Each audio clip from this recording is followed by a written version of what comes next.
Hello everyone and welcome to Hellfire High Council, the 4th boss in Hellfire Citadel.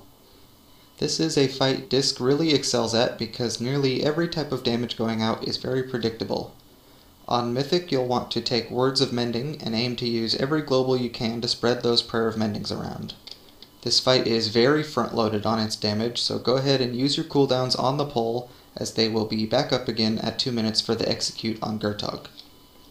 Your main focus for this first part is going to be abusing Power Word Shield to blanket anyone with a dot as well as keeping it up on both tanks. The Dia tank will be taking more damage throughout the whole fight, so if you throw your penances on them, you should be in good shape.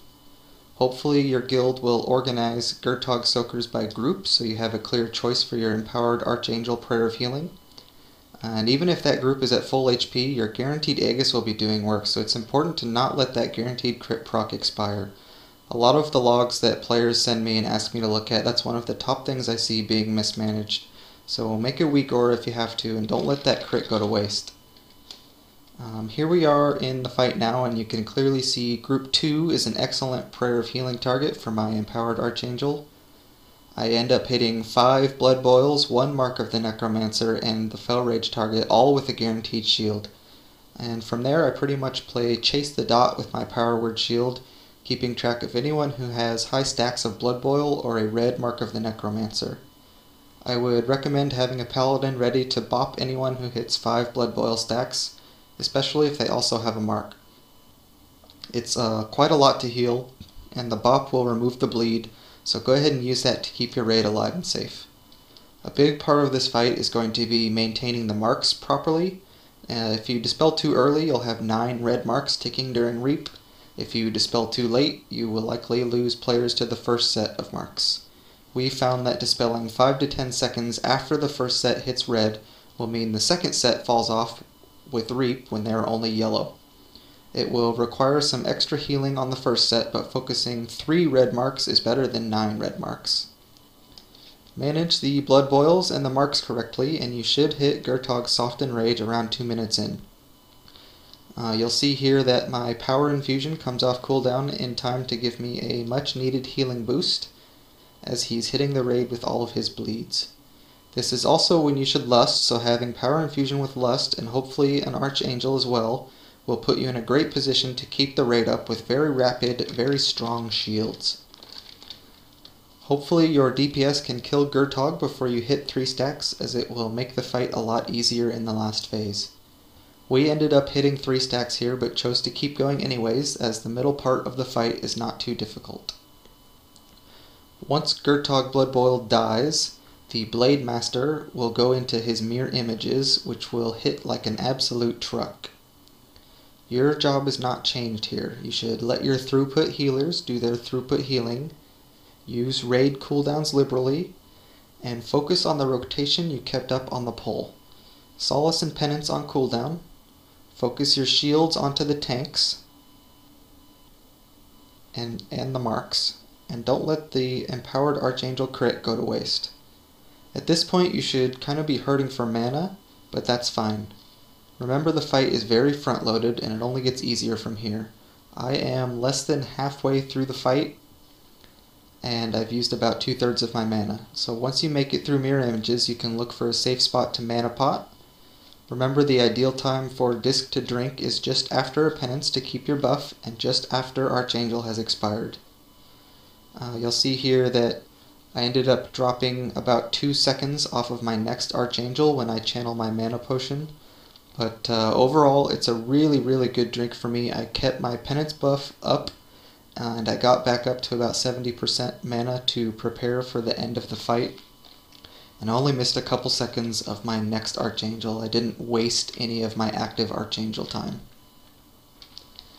At this point in the fight, there's not going to be a lot going on, especially if you've done the first part of the fight correctly. You can and should back off spamming if you need to.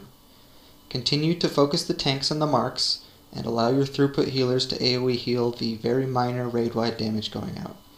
You can look at the raid frames here and look at how little damage is going out.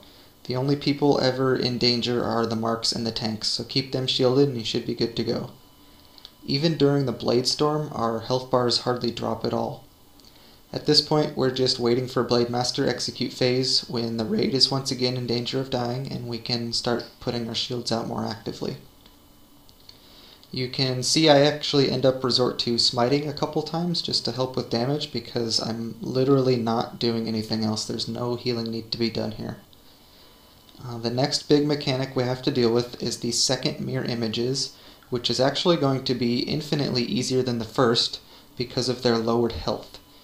You can feel free to chase your DPS into the middle of the room here for range, but never lose track of your tanks. The Dia tank is still going to be hit very hard, so you need to be ready for tank spikes on that tank. Keep your evangelism rotation solid, keep the shields up on the marks, and don't lose track of the Dia tank, and you should be clear of this second mirror images in no time. You can use a throughput CD from another healer here if you're struggling with the damage, but realistically they're all going to die so quickly that you shouldn't need it.